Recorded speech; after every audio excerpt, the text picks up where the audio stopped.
একজন মানুষ মারা যাওয়ার পর থেকেই ওর কবরের পাশে কুকুর কান্নাকাটি করে, মাটিও খনন করে ফেলতে চায়। এটার ব্যাখ্যাটা কি জানতে চাচ্ছি। যখন কোনো মানুষকে দাফন করা হয় এবং দাফন করা শেষ হলে দেখা যায় কোনো এক লোকের মাধ্যমে কবরের উপর পানি দেয়, এটা কতটুকু শরীয়ত সম্মত? এরপরে প্রশ্ন হলো, আমাদের দেশে অনেক আলেম জাদুটোনা তাবিজ দেয়, এটা কোরআন হাদিস দ্বারা কতটুকু যুক্তিসঙ্গত? এরপরে প্রশ্ন হলো, কবরের পাশে গিয়া বিনা ওযুতে দোয়া করা যাবে কিনা? কবরের পাশে জিয়ারত করার জন্য আপনি পাশ দিয়ে যাচ্ছেন, সালাম পেশ করবেন, এটা সুন্নাত, সওয়াব হবে। কবরবাসীকে সালাম দিবেন, শান্তির দোয়া করে যাবেন, তাতে কবরবাসীর উপকার হবে, আপনারও স্মরণ হবে মৃত্যুর কথা কবর জিয়ারত করলে। তো এই সালাম দেওয়ার জন্য অজু কোনো আবশ্যক না, বিনা অজুতে সালাম দিলেও আপনার কবর জিয়ারত হয়ে যাবে। তবে অজু অবস্থা করলে তো অবশ্যই ভালো।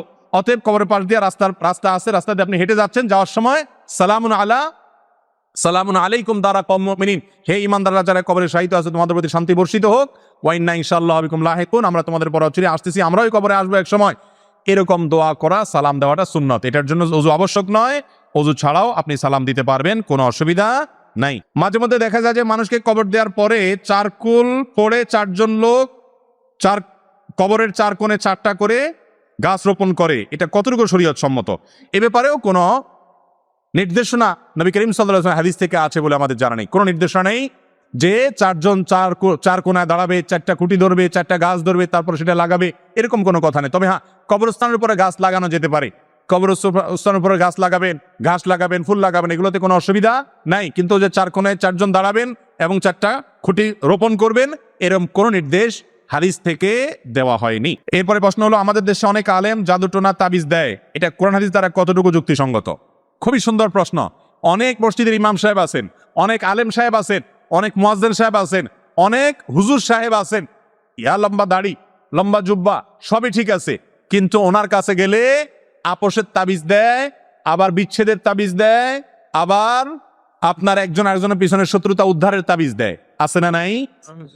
এই মানুষগুলো এই অপকর্ম যে করছে নিজেরাও জানে না যে দাড়ি টুপি অথবা ইসলামী লেবাস পোশাক পরেও তিনি যে হারাম কাজে লিপ্ত তিনি নিজে জানেনও না।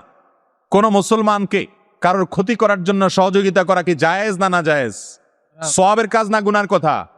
তাহলে হারাম কাজ কবিরা গুনাহ যে হুজুর করেন, সে হুজুর করলেও সেটা কি হবে? কবিরা গুনাহ হবে। কোন মসজিদের ইমাম যদি এরকম কোন তাবিজ কবজ দেয়, এরকম কোন কায়ে কারবার করে, তাহলে সেই রকম ইমামকে নসিহত করতে হবে, না সরে আসলে এই ইমামকে পরিবর্তন করতে হবে।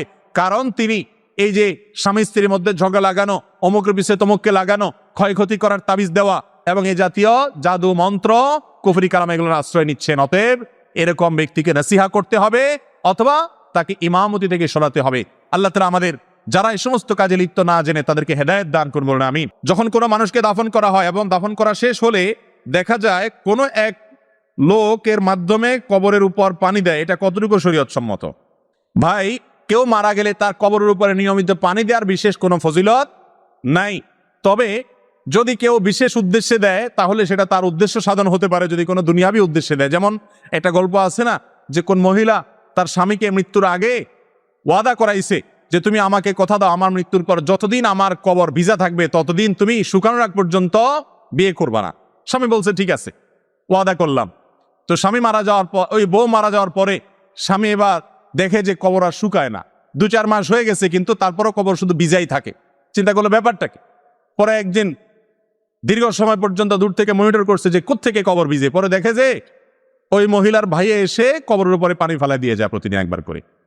তো ধরে জিজ্ঞেস করছে ব্যাপারটা কি, বলে যে আপা আমাকে মরার আগে ওসিয়ত করে গেছে যে ভাই যতদিন আল্লাহ তোরে হায়াতে বাঁচায় রাখে প্রতিদিন আমার কবরের উপর 1 বালতি করে পানি ঢালবি। তো এখন কবরের উপরে পানি ঢালার যে কথা বলছেন, এরকম কোনো উদ্দেশ্যের জন্য যদি কেউ পানি ঢালে তার উদ্দেশ্য হয়তো হাসিল হতে পারে, সেটা আরেক জিনিস।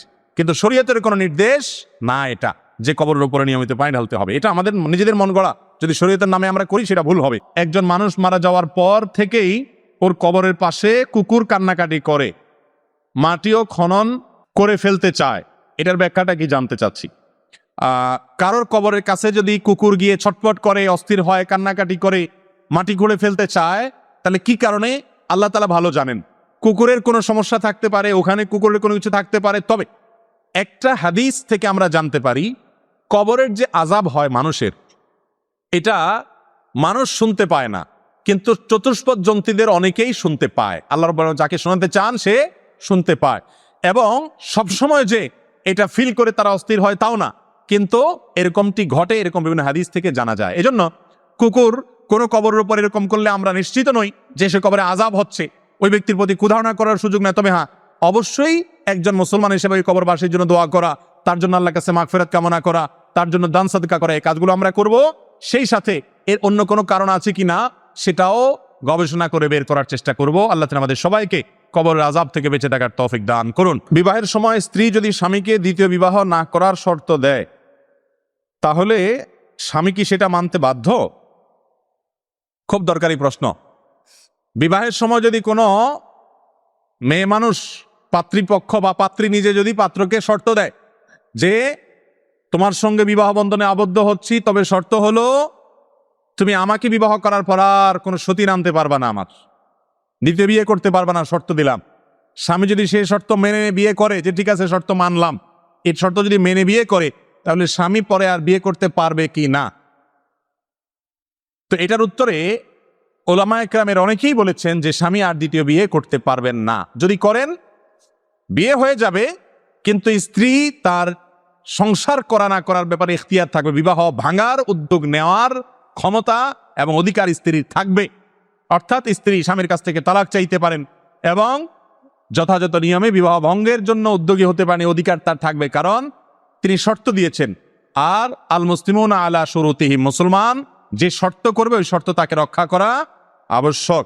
নবী করিম সাল্লাল্লাহু আলাইহি ওয়াসাল্লাম বুখারীর হাদিসে বলেছেন, আহাক্কু শুরুতে আন তুফু বিহি মা মাস্তাহলালতুম বিহিল ফুরুজ, যার অর্থ হলো বিয়ের সময় যে সমস্ত শর্ত দেওয়া হয় বা যে শর্ত দেওয়া হয়, ওই শর্ত রক্ষা করাটা অনেক গুরুত্বপূর্ণ। অন্য শর্তের মধ্যে এই শর্ত রক্ষা করাটা আরো বেশি গুরুত্বপূর্ণ। এই জন্য বিয়ের সময় কোনো স্ত্রী যদি শর্ত দেয় যে আমাকে বিয়ে করছো ভালো কথা, কিন্তু আমি তোমার গ্রামের বাড়িতে কিন্তু থাকবো না, এটা যদি তুমি মেনে নিতে পারো তাহলে বিয়ে করো। এটা মেনে যদি বিয়ে করেন তাহলে ঠিকই বউরে কোথায় রাখতে হবে? শহরে রাখতে হবে। অর্থাৎ বিয়ের সময় যে শর্ত দিবে ওই শর্ত মানতে হবে। আবার অনেক ওলামা ইকরাম বলেছেন এই শর্ত ফাসেদ, এই শর্ত কোনো গ্রহণযোগ্য শর্ত নয়। তো যাই হোক, প্রথম মত অনুযায়ী যদি বিয়ের সময় এরকম শর্ত দেয়, স্বামী সে শর্ত মানবে। যদি সে শর্ত ভঙ্গ করে, তালাক হয়ে যাবে না, সম্পর্ক টিকে থাকবে। স্ত্রী যদি স্যাক্রিফাইস করে সেটা অনেক বেশি ভালো হবে। কিন্তু প্রথম মত অনুযায়ী স্ত্রী চাইলে সে শর্ত ভঙ্গ করার কারণে বিবাহ ভঙ্গের উদ্যোগ নিতে পারে, কিন্তু স্বামীর জন্য দ্বিতীয় বিয়ে করা বা অন্য কাউকে বিয়ে করা, এটা করার ফলে যে তার বিবাহ ভেঙে যাবে ব্যাপারটা সেরকম নয়। তবে ওয়াদা করলে সে ওয়াদা রক্ষা করা উচিত। ইমানদার ওয়াদা রক্ষা করবে। কোরআনে কারিমে আল্লাহ বিভিন্ন জায়গায় ইমানদারের বৈশিষ্ট্য, সফল মুমিনের বৈশিষ্ট্য বলতে গিয়ে বলেছেন, ওয়াল্লাযীনা হুম লিআমানাতিহিম ওয়া আহদিহিম রাউন, যারা অঙ্গীকার রক্ষা করে এরা হলো সফল ইমানদার, জান্নাতুল ফেরদাউসের মালিক। অতএব ইমানদার ওয়াদা করলে ওয়াদা রক্ষা করার চেষ্টা করবেন। তবে তার উপরে তাদের যে বিবাহ থাকা বা না থাকার সম্পর্ক, ব্যাপারটা কিন্তু সেরকম নয়।